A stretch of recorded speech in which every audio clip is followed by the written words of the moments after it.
Alhamdulillah, Bapak dan Ibu sekalian yang dirahmati Allah, bersyukur kita kepada Allah Subhanahu wa Ta'ala atas segala nikmatnya, sehingga pada kesempatan ini kita bisa hadir walaupun tadi disambut dengan hujan ya.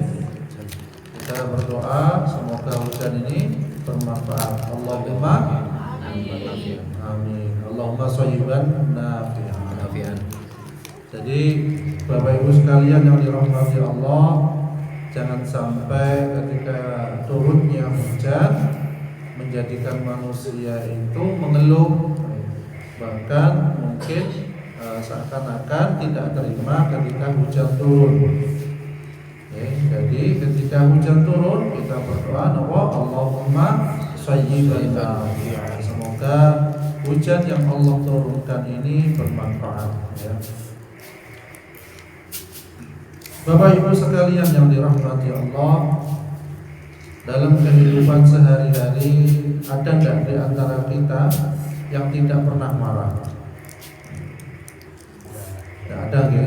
Rata-rata mungkin dari kita pernah melakukan marah ya. Walaupun dia sabar, tidak pernah marah ya, tapi ada kalanya namanya iman itu naik dan turun ya. Iman itu yazid wa yanqus, naik turun, tidak mesti kondisi stabil ya, tidak mesti kondisi mungkin fit ya. Kadang pas capek-capeknya seseorang itu bisa jadi muncul sifat marahnya. Lah terus bagaimana cara meredam amarah dalam Islam itu bagaimana? Jadi Rasulullah SAW memberikan cara meredam marah. Yang pertama apa? Yaitu membaca ta'awudz. Jadi salah satu cara yang paling mudah dalam mengendalikan amarah adalah membaca ta'awudz. Jadi ta'awudz niki merupakan kalimat yang berguna untuk meminta perlindungan dari godaan setan yang terkutuk. Ya, bagaimana bacaannya Bu? Pripun? A'udzu billahi minasyaitonir rajim.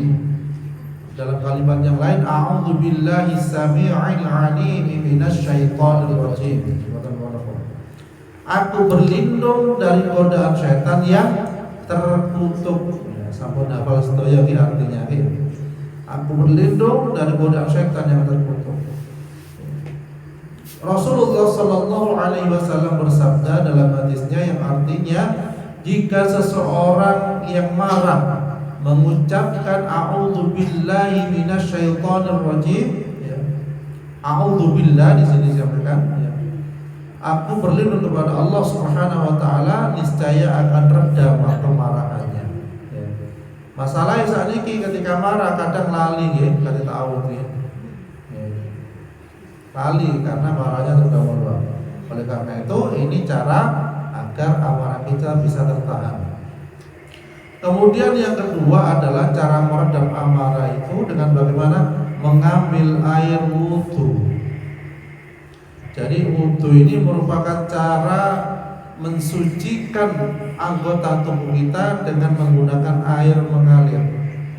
Jadi selain membersihkan hadas dan najis di dalam tubuh, berwudhu bisa membuat pikiran dan hati menjadi tenang.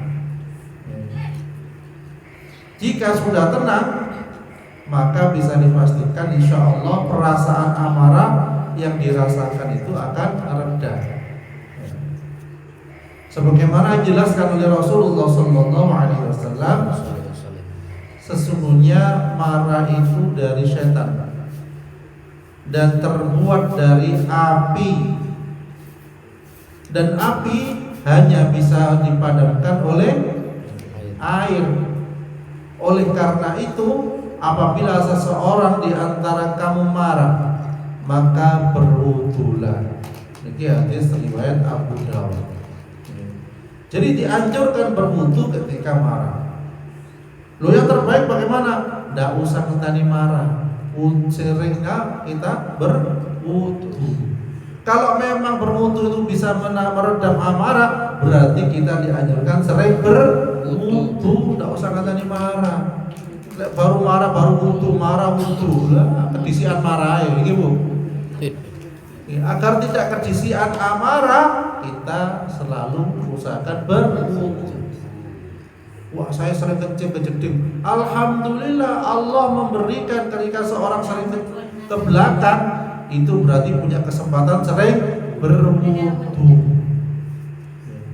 Jadi segala penyakit yang diterima oleh kita, ya, kalau kita gunakan dengan baik, insya Allah merupakan potensi pahala. Sering berwudu, sering ke belakang, nah itu berarti kan sering mensucikan diri artinya. Insya Allah dapat pahala. Jadi enak urusannya umat Islam itu. Masjidnya jauh datang ke sini pahalanya banyak, rumahnya jauh datang ke masjidnya jauh, pahalanya ditambah oleh Allah. Ditambahi banyak. Jadi masya Allah. Kemudian yang ketiga adalah cara meredam amarah itu diam. Lisannya dikunci. Sedia gembok berarti ya.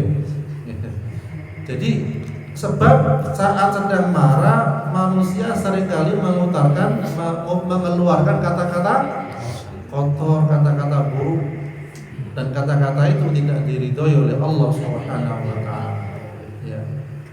Mulai dari kalimat melaknat, mencaci maki, bahkan kata-kata kufur, ya, hingga kalimat cerai mungkin ya yang tanpa sadar lah itu. Kalau lisan tidak diam, dia keperucut. Karena setan ngipas-ngipasi agar amarahnya semakin memuncak. Ya. Dalam hadis disampaikan, jika salah seorang di antara kalian marah, diamlah. Ini hadis itu saja. Ya. Jika salah seorang di antara kalian marah, diamlah. Mendingan diam. Ya. Karena dari kisah itu ada seorang yang dimarah-marahi ya. Di Rasulullah dulu bersama sahabat, kemudian ada yang marah-marah. Ya.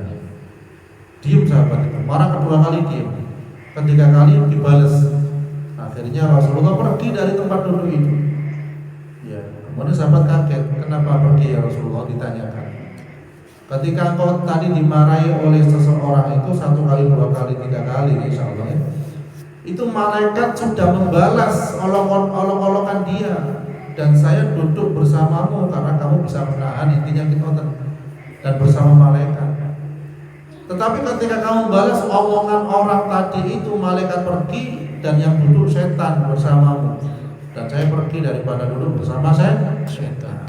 Jadi ketika seseorang ada yang marahi, ketika ada seorang yang olok-olok, itu sebenarnya sudah dibalas kalian cinta malaikat, saking boten ketok. Terus benar dimarahi malaikat yang balas tadi. Kemudian yang keempat adalah cara meredam amarah itu duduk atau mengambil posisi tidur. Jadi duduk atau mengambil posisi tidur. Rasa marah yang terlalu berlebih itu akan membuat tubuh itu mengeluarkan hormon kortisol dan adrenalin. Dan hormon-hormon ini bisa membuat seseorang itu mengalami rasa cemas, gelisah, hingga sulit untuk berpikir yang jernih. Untuk mengatasinya dengan apa tadi? Yaitu mengambil posisi tidur atau duduk yang nyaman, duduk yang santai, rileks. Ya. Jadi posisi ini akan menjadikan tubuh itu merasa rileks dan mengeluarkan kadar hormon yang ada di dalamnya. Jadi niki saged diterapkan beberapa menit agar amarah bisa reda. Sesuai yang disampaikan oleh Rasulullah SAW, yang artinya dalam hadis beliau, bila salah satu di antara kalian marah saat berdiri, maka duduklah. Jika marahnya telah hilang, maka sudah cukup. Namun jika tidak lenyap pula, maka berbaringlah. Kayak duduk tasik emosi gitu. Iku kita dianjurkan berbaring. Jika diserahkan kepada Allah. Yang kelima nopo cara meredam amarah niku wonten semerap beristighfar. Astagfirullahaladzim. Istighfar sing ikhlas. Kadang tiang serupa niku istighfar ketika anak erodo agresif misalnya. Astagfirullahaladzim. Lah ngoten ya. Jadi istighfar kalau emosi bisa. Jadi niki kantor istighfar yang perlu diistighfari malih katanya. Ya. Jadi istighfar. Jadi istighfar ini adalah kalimat nopo meminta ampun kepada Allah dengan tujuan menghapus dosa. Ya. Jadi diamalkan pula untuk menahan nafsu amarah yang menggebu. Ya. Maka dianjurkan kita pun beristighfar sebanyak-banyaknya. Nah, tapi pun tadi marah istighfar sing kata supados marah niku mboten muncul cepet reda. Istighfar Rasulullah pun beristighfar sehari paling tidak kurang lebih 100 kali, padahal dosa-dosa beliau diampuni. Dan beliau termasuk, masya Allah, tiang ingkang sangat saged menahan amarah. Berapa kali beliau dibunuh, dimaafkan. Berapa kali beliau dilempari batu, dimaafkan. Berapa kali beliau dibakasi kotoran onta, dililit dengan ususnya onta, dan lain-lain, dimaafkan.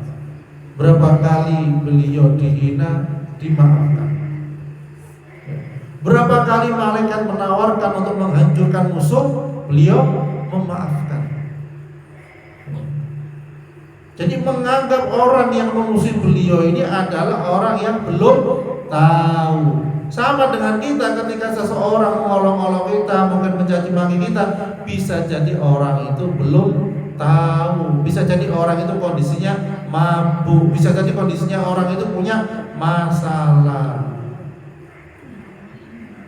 Jadi sebaiknya adalah ketika seseorang membenci kita, mengolok-olok kita, mencaci maki kita, itu sebenarnya dia mengirimkan pahala kepada kita.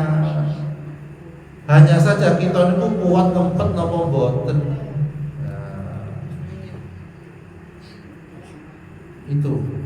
Tapi ingat itu pahala bagi kita. Rasulullah paling sadis caciannya, paling sadis orang-orang terdahulu itu ketika menghina beliau, ya, menggolimi beliau, bahkan beliau pernah diboikot sehingga harus makan rumput kering. Nanti Rasulullah, kita nanti makan rumput kering, nanti lek kecemplung teng sayuran, ibu lali ada rumput kering masuk, sekalian bapak imam. Nanti rumput kering, kangkung kering dimakan lah, enak. Kemudian yang keenam adalah cara meredam amarah itu apa? Mengingat janji Rasulullah SAW. Apa janjinya? Dalam hadis disampaikan dari Abu Hurairah radhiyallahu an berkata, seorang lelaki berkata kepada Nabi Muhammad SAW, yaitu berilah aku wasiat. Maka beliau menjawab, janganlah engkau marah. Lelaki itu mengulang balik permintaannya, namun beliau tetap menjawab, janganlah engkau marah. Ini hadis riwayat Bukhari. Jadi marah ini menghabiskan pahala, menghabiskan energi, melemahkan jiwa, menjadikan penyakit berdatangan. Alhamdulillah. Kemudian yang ketujuh adalah cara meredam amarah itu apa? Tidak marah melainkan karena Allah Subhanahu wa ta'ala. Jadi ayat-ayat Al-Quran dihina, Allah dihina, kita wajib marah. Cuk tenang-tenangan, malah guyu-guyu bareng, dan itu bukan aksar. Ketika ayat Allah dihina, Islam ini dihina, kita wajib marah.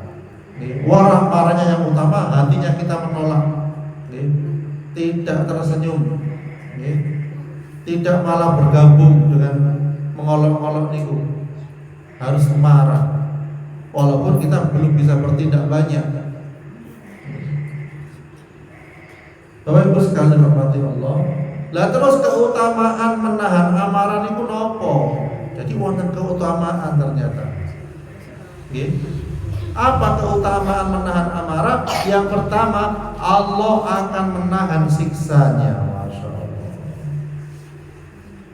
Sebenarnya banyak riwayat yang menjelaskan tentang keutamaan menahan amarah bagi umat muslim.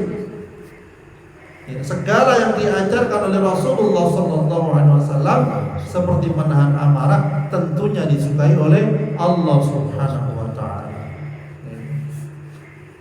Hal ini diperkuat dengan hadis Rasulullah yang artinya siapa saja yang menahan kemarahannya, niscaya Allah menahan siksanya daripadanya. Dan siapa saja yang mengemukakan alasan kepada Rabbnya, niscaya Allah menerima alasannya. Dan siapa saja yang menyimpan lidahnya, niscaya Allah menutupi auratnya, segala sesuatu yang dianggap malu. Masya Allah. Jadi yang menahan amarahnya Allah tahan siksanya, yang menahan lisannya pun juga Allah menutupi auratnya. Berarti kebalikannya, saya mengubar-ubar, ya sudah balasan dari Allah Subhanahu wa Ta'ala. Yang mengubar amarahnya, mengubar lisannya, dikit-dikit jelekin, wonten yang ngoten ya. Wonten. Kathah, Pak. Masyaallah. Nggih. Ada yang kata aku lewat kamu pelong rasane. Lah niku setan niku. Ngeplong ini. Lewat tak luwakno kemarahan kula rasane pelong. Hati-hati.